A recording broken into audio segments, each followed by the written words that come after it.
মাছ মাংস রেসিপি তো অনেক হলো, আজকে চলুন স্বাস্থ্যকর আর খুব সুস্বাদু ডিমের ঝোল রান্না করি, আর একদম ঘরোয়া উপায়ে আর খুব সহজ পদ্ধতিতে।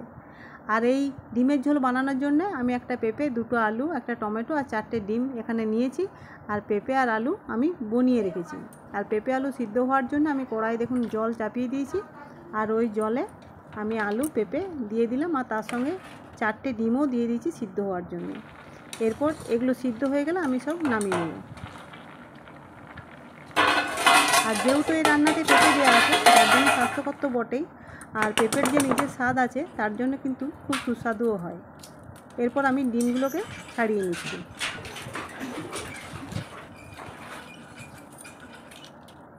এই দেখুন, এইভাবে আমি ডিমগুলোকে সব ছাড়িয়ে নিলাম।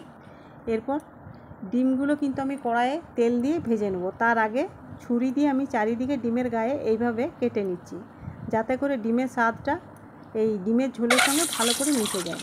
এরপর আমি কড়াইয়ে তেল গরম করে ডিম 4টে ভেজে নিচ্ছি, আর ডিমের গায়ের ওপর নুন আর হলুদ দিয়ে ভেজে নিচ্ছি। হলুদ দিয়ে দিলে ভাজাটা খুব তাড়াতাড়ি হয় আর স্বাদটাও অনেকটা বাড়ে।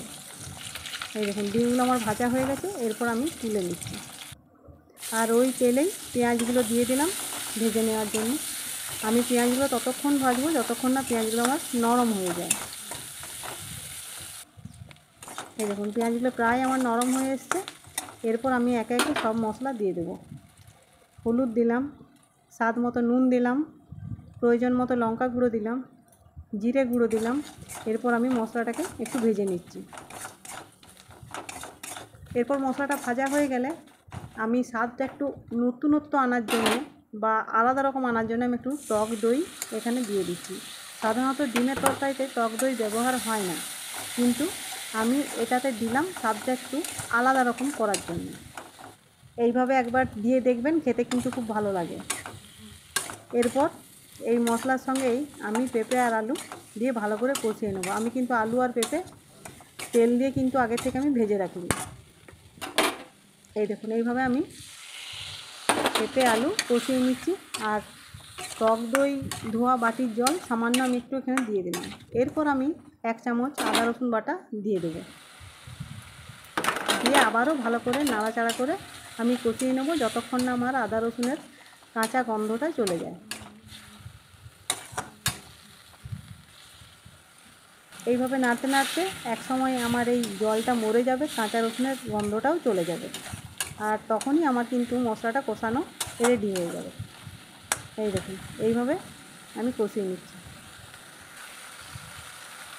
এরপর আমি কিছু ধনেপাতা কুচি এই আলু পেঁপের সঙ্গে দিয়ে আবারও কষিয়ে নিচ্ছি।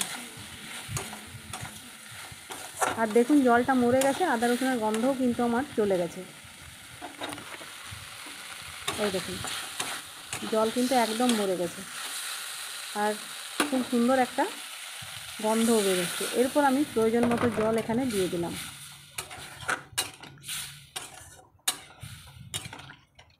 এরপর আমি অপেক্ষা করব এই ঝোল ফুটে ওঠার জন্য। এই দেখুন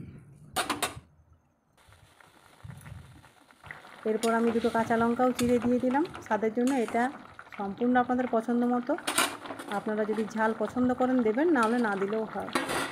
এরপর আমি ডিমগুলো কিন্তু এই ঝোলের সঙ্গে দিয়ে দিলাম, দিয়ে এবারে আঁচটা কমিয়ে দেবো। কমিয়ে 5-7 মিনিট আমি একটু লো ফ্লেমে ফুটিয়ে নেব। আলু পেঁপে ডিম একসঙ্গে 5-7 মিনিট আমি ফুটিয়ে নেব একদম লো আঁচে। তাহলে ডিমের স্বাদটা কিন্তু এই তরকারির সঙ্গে খুব ভালো মতো মিশে যাবে। এই দেখুন আমার তরকারিটা প্রায় রেডি হয়ে এসছে, 5-7 মিনিট আমার হয়ে গেছে। আর দেখুন কত মাখা মাখা তরকারিটা হয়েছে। এই রকম ডিমের কিন্তু মাখা মাখা তরকারি খুবই ভালো লাগে আর খুব সুস্বাদুও হয়। চলুন এরপর আমি নামিয়ে নিই তরকারিটা। এই দেখুন আমার তরকারিটা রেডি হয়ে গেছে। ধন্যবাদ আপনাদের আমার এই ভিডিওটি দেখার জন্যে। যদি আমার চ্যানেলটি ভালো লাগে অতি অবশ্যই লাইক করে সাবস্ক্রাইব করুন।